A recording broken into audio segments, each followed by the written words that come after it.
rasanya crunchy-crunchy enak gimana gitu ya, gurih-gurih. Nyoy. Enak ya, tapi ini udah digoreng nih. Nah, ini bentuk aslinya nih seperti ini nih, Kak Nah, Bukti. seperti ini. Betul Kalau sekali. kayak gini langsung dimakan berani? Janganlah. Masa langsung dimakan? Tapi enak banget ini. Dan selain enak nih katanya banyak manfaatnya juga loh. Katanya ini menimbulkan alergi tapi Kak Bukti. Nah, itu fakta atau mitos itu? Nah, langsung aja nih kita tanyakan. Ada Dokter Jualita, spesialis gizi klinik. Hai Halo, dok, Enak apa nggak? kabar? Enak banget dok. Enak. Dok, iya, dari oke. sekian banyak manfaat belut ini nih dok, katanya ini tapi bisa menyebabkan alergi dok. Itu fakta atau mitos? Ini sih sebenarnya mitos. Hmm. Gini, belut kan memang dia kandungan utamanya protein. Penyebab alergi itu biasanya yang dasarnya protein. Protein. Tapi yang nggak banyak sih yang alergi terhadap belut, dia spesifik gitu loh. Ada orang-orang tertentu yang dia memang tidak bisa konsumsi belut karena dia alergi. Bisa aja gitu. Cuma untuk ikan-ikanan, termasuk kan belut ini bilang ikan juga sebenarnya ya.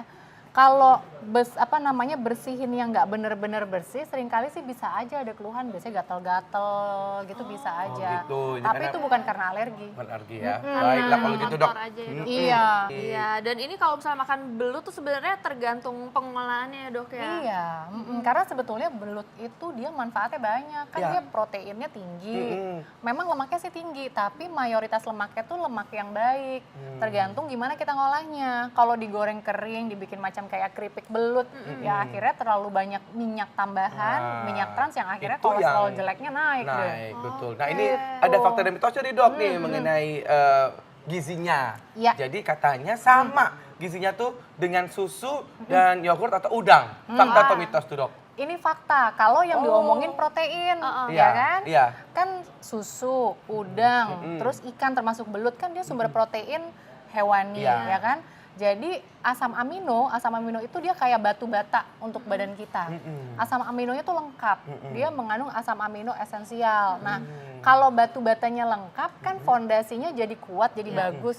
Itu tuh juga terjadi sama badan kita. Jadi si belut ini karena dia mengandung asam amino esensial, Iya. dia bisa membantu perbaikan jaringan, termasuk jaringan kulit. Oh, bagus. Kemudian pas kita lagi sakit, dia membentuk antibodi atau kekebalan gitu, membentuk hormon juga gitu. Oke, ini ada lagi nih dok, katanya ini kalau misalnya makan belut ini bisa mencegah anemia dok, fakta atau mitos nih? Fakta. Wow. Nah, Ini yakin jadi ya gini. sampai fakta. Ya, yakin saya gitu.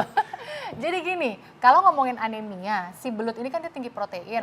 Untuk membentuk sel darah merah dia butuh protein, Iya, ya kan? betul. Terus yang kedua, biasanya orang anemia itu karena kekurangan apa sih?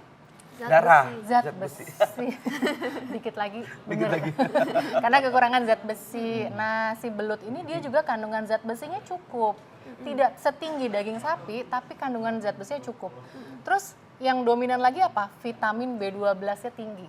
Vitamin B12 Apa tuh, itu Dok? B12 itu? Nah, si vitamin B12 ini dia fungsinya bikin membantu pematangan sel darah merah. Percuma kalau misalnya zat gizi yang lain cukup tapi B12-nya nggak cukup.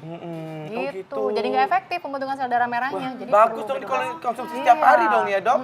Nah, kita ada lagi nih dok, mitos atau fakta nih dok. Katanya hati-hati dok kalau misalnya menyandingkan belut dengan nasi putih karena keduanya memiliki karbohidrat yang sama-sama tinggi dok. Nah, Ini fakta atau mitos dok? ini mitos. Oh mitos. Iya dong, kan ikan itu, belut kan termasuk ikan. Iya. Ikan itu kan nggak mengandung karbohidrat. Nah, oh gitu ya. Jadi boleh-boleh aja sih pakai nasi putih. Terus jangan lupa pakai lalap. Oh iya benar, Iya tetap ada kan? sayurannya Buat- tetap ada. Berarti buat jangan seratnya. Iya. sambal belut kayak tadi Buat- gitu. ada seratnya ya, Iya, Dok. ya.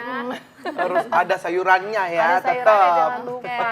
Gitu. Baik, nah ini katanya nih dok, konsumsi belut itu bagus untuk kesehatan mata. Fakta atau mitos dok? Ini juga fakta. What? Ya kan? Gimana tuh kok bisa Kan fakta dok? kita kan taunya kalau kesehatan mata itu salah satunya karena vitamin A yang cukup. Jadi ya taunya kan? wortel doang dok kalau misalnya itu. Nah, si belut ini dia juga mengandung kadar vitamin A yang cukup tinggi. Oh iya. Jadi lumayan banget gitu. Maksudnya gini loh, saya senang banget Ayo Hidup Sehat itu suka memberikan pilihan topik yang kadang kita nggak kepikir, Iya, kan? betul. Kita selalu kepikiran kan kalau misalnya vitamin A itu sumbernya Wortel aja. Wortel aja. Gitu. atau kalau yang dari hewani biasanya daging, ati gitu kan. Iya. Ternyata belut ini juga loh. Oh, Gitu. makanya nonton Hidup Sehat. Jadi kita kasih tahu tuh ya kan, ternyata Alternatif vitamin apa A lagi gitu ya? alternatif lain, betul. Oke dok, Ya. ini katanya nih dok, belut ini berfungsi menghambat pertumbuhan kanker payudara dok. Ini fakta atau mitos nih? Kalau ini sih mitos. Oh, mitos. Ya kan? Nggak ada Nggak ada apa ya? hubungannya, Dok, ya? Belum ada yang ke arah sana. Baik, ini ada lagi nih dok. Ini ada berkaitan dengan jantung dok. Ya. Resiko serangan jantung menurun karena rajin konsumsi belut. Fakta atau mitos? Ini mitos. Mitos juga. Tapi sebenarnya gini, Ya. tergantung pengolahannya apa gitu. Kan tadi saya bilang, belut itu dia kaya akan asam lemak yang bagus gitu. Lemaknya lemak bagus. Dia omega 3 juga ada. Oh ya. Tapi kalau pengolahannya digoreng, akhirnya kalau kebanyakan juga yang pertama bikin gemuk, yang kedua bikin kolesterol jahatnya naik gitu. Oke, ini berhubungan nih dok sama mitos atau fakta kita nih dok. Ya. Katanya kolesterol ini naik karena konsumsi belut dok. Fakta atau mitos? Ini mitos. Mitos. Ah, Karena ada omega 3 ya dok. Iya, tapi sebenarnya balik-balik lagi pengolahannya diapain, Nah, ya kan? itu dia. Sebetulnya belut itu termasuk yang kadar kolesterol rendah kok. Gitu. Gitu. Tapi kalau Jadi, misalnya digoreng kayak gini gimana? kalau nih? digoreng kayak gini kan lemak jenuhnya jadi tinggi. Kebanyakan lemak jenuh juga bikin kadar kolesterolnya Iya, jahatnya betul. naik. Sebenarnya lihat deh, kalau orang Jepang kan dia bikin belutnya itu dipanggang ya. Iya. Ada unagi. Iya. Itu Itu kan lebih dia nggak bagus ya, digoreng, Dok? lebih bagus sih. Dipanggang ya. Oke, direbus? Ada nggak ya? Enak Belut deh. direbus? Kayaknya Dikukus kali ya dok ya? kalau dikukus bisa mungkin gitu. Nah ini di kampung-kampung banyak nih dok, ya katanya wanita hamil pantang untuk konsumsi belut.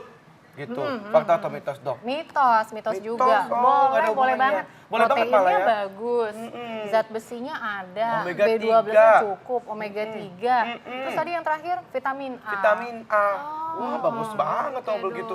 Dok, nih terakhir nih dok, Ya. tips-tips nih untuk masyarakat gimana caranya supaya bisa mengkonsumsi belut dan juga dapat manfaat yang paling efektif nih dok dari belut itu sendiri. Oke, jadi belut itu boleh dikonsumsi sebagai salah satu alternatif bahan makanan sumber protein, vitamin B12 sama vitamin A gitu.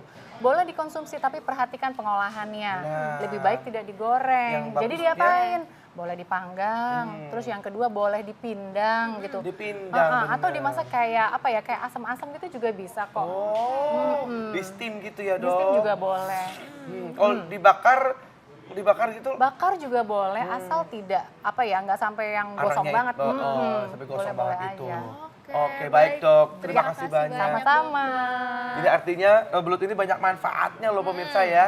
Dan ini mesti mendapatkan alternatif makanan lain, Iya, menu betul. lain. Silakan aja dibuat itu biar bervariasi makanan kita. Benar. Terima kasih dokter. Sama-sama Mas Bagus.